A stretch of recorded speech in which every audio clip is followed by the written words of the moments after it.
having, you know, an ecosystem and a community that accepts failure is important. I also think about looking at your career as an entrepreneur as a whole. A lot of entrepreneurs think of their business that they're working on right now as their career. And if that's over, then they're over. But if you're a true entrepreneur, you're going to have several different businesses. So if you look at your career, I guess from a broader perspective as an entrepreneur, it's just, you know, one project that may have not have been successful. And you kind of move on to the next. So. Right. Thank you very much. You have your last question. Last question. I just wanted to touch on the point you just made in terms of not being successful with a single idea, and to just quickly speak to things like, if I have an idea and I test and I think it's going and I start to move with it, it doesn't work. The idea of pivoting or reconstituting the idea in another way. Because I think many times people get romantically attached to an idea I came up with, or don't look at the market and change it and adapt it. Yeah, that's a really, really great question about pivoting.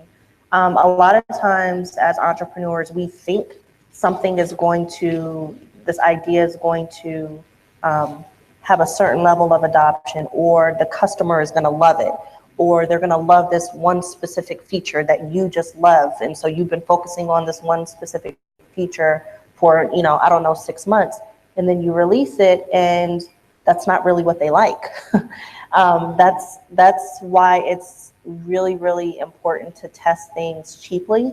A lot of entrepreneurs will have an idea and think immediately that they need funding, but this is really why it's so important to try to execute something for very little money. Like, you know, I think I wrote a post on my website, how to validate your business idea for under $100.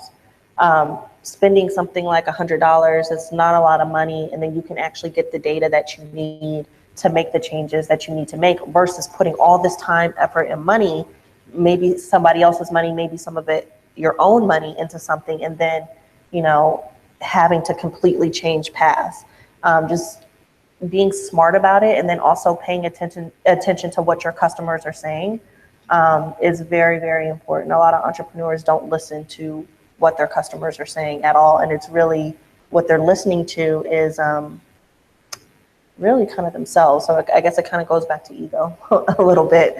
But if you can talk to your customers, that's probably the best thing that you can do for your business, is to talk directly to your customers and get feedback from them. And when I say feedback from them, it's not really like, you know, kind of having them check a box, yes or no. It's really having a conversation with them and understanding what's most valuable to them, and what isn't. And what is, that's what you focus on more. What are they willing to pay money for? You know, if you're a for-profit business, you're going to need to get money from someplace. And if you have customers, you're going to need to develop something that they're willing to give you money for.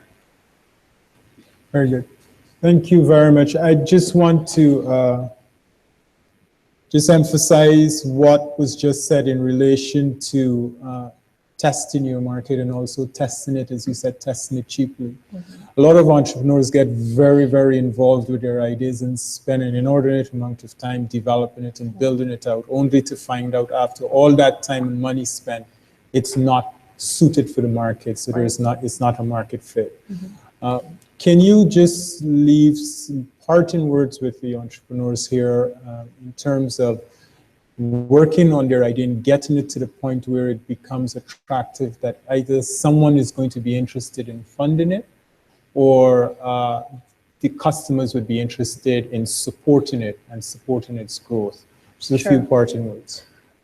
So a few parting words on that note. I think if you take a customer-centric approach, meaning focusing on what the customer wants and will pay you for, ultimately, even if you are trying to get funding at a later date, that's going to help you out in the long run. Because I don't personally ever recommend entrepreneurs trying to pitch investors if they don't have customers. When you're starting to think about raising capital, the more what I like to call ammunition you have, the better. So you don't want to give an investor any reason really to tell you no. So if you can have customers, if you can have revenue, all of that is great, because if you don't have it, you just run the risk of the investor saying, oh, I like the idea, but you don't have any customers yet. Or I like the idea, but you guys aren't generating any revenue yet. So the more ammunition you can have before you talk to an investor, the better. And the only way to do that is to focus on your customer. Thank you very much. Ladies and gentlemen, Angela Benton.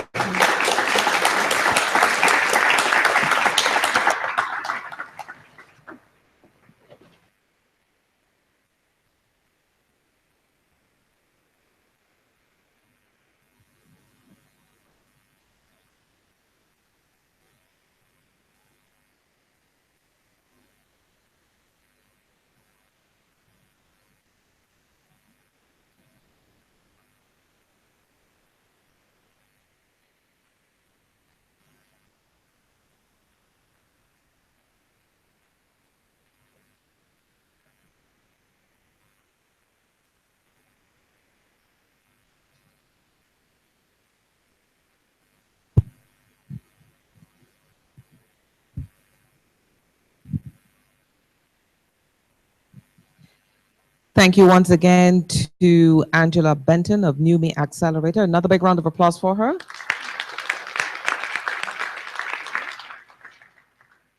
And I hope that you got something that you can take away from her presentation. We're now going to take a 15-minute coffee break. We'll be back by 10:30 sharp to start our master classes in planting the seed, funding for the early stage, our branded experience, the art of finding and retaining your customers, and building a winning team, common pitfalls to avoid. So please meet us back here at 10:30, and that's where once again we go into our master classes. Thanks, everyone.